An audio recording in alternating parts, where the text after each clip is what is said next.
Mnemonic ടെക്നിക്സിനെ കുറിച്ചാണല്ലോ ആദ്യത്തെ വീഡിയോയിൽ പറഞ്ഞത്. അതിൽ 2 ടെക്നിക്സ് ആണ് പറഞ്ഞത്. ബാക്കി 3 ഈ ഒരു വീഡിയോയിൽ പറയാം. ഫസ്റ്റ് വൺ, മെത്തേഡ് ഓഫ് ലോസൈ. ഇതിൽ നിങ്ങൾക്ക് ഏറ്റവും പരിചിതമായിട്ടുള്ള ഒരു റൂം ഇമാജിൻ ചെയ്യുക. നിങ്ങളുടെ ബെഡ്റൂമോ ലിവിംഗ് റൂമോ ഏത് സ്ഥലവും ആയിക്കോട്ടെ, അതിലൂടെ ഒന്ന് നടക്കുക.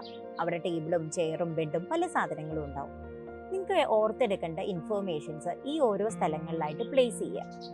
പിന്നീട് ഈ ഒരു സ്ഥലത്തിലൂടെ ഒന്നും കൂടി മനസ്സിലൂടെ നടന്നു കഴിഞ്ഞാൽ ഓർത്തെടുക്കേണ്ട ഇൻഫോർമേഷൻസ് അതിൻ്റെ കൂടെ തന്നെ മനസ്സിൽ വന്നോളും. നെക്സ്റ്റ് ടെക്നിക്കാണ് ചങ്കിങ് എന്ന് പറയുന്നത്. ഇപ്പോൾ നിങ്ങൾക്ക് വലിയൊരു പാസേജ് പഠിക്കാനുണ്ടെന്ന് വിചാരിക്കുക. ഇതിനെ എല്ലാം കൂടി ഒരുമിച്ച് പഠിക്കാതെ മീനിങ് ആയ ചെറിയ ചങ്ക്സ് ആയിട്ട്, ചെറിയ ബിറ്റ്സ് ആയിട്ട് ഡിവൈഡ് ചെയ്യുക. ഈ ഓരോ ചങ്കും പഠിക്കുക, അതിനുശേഷം ഇതിനെല്ലാം കൂടി യുണൈറ്റ് ചെയ്യുക, എന്നിട്ടൊരു ഓവറോൾ മീനിങ്ങിലോട്ട് എത്തുക. And the last one is remembering things through stories. ഇപ്പോൾ നിങ്ങൾക്ക് കുറേ ആൾക്കാരുടെ പേരുകളും ഇയേഴ്സും ഒക്കെ പഠിക്കാനുണ്ടെങ്കിൽ ഇതിനെല്ലാം കൂടി ചേർത്തിട്ട് ഒരു സ്റ്റോറി ആക്കുക. എന്നിട്ട് ആ ഒരു സ്റ്റോറി മനസ്സിൽ ഓർത്ത് വെക്കുക. പിന്നീട് ആ സ്റ്റോറി ഓർമ്മ വരുമ്പോൾ അതിൻ്റെ കൂടെ നിങ്ങൾക്ക് അറിയാവുന്ന വർഷവും അല്ലെങ്കിൽ ആളുകളുടെ പേരോ എന്ത് തന്നെയാണെങ്കിലും അത് ഓർത്തെടുക്കാൻ പറ്റും. Thank you.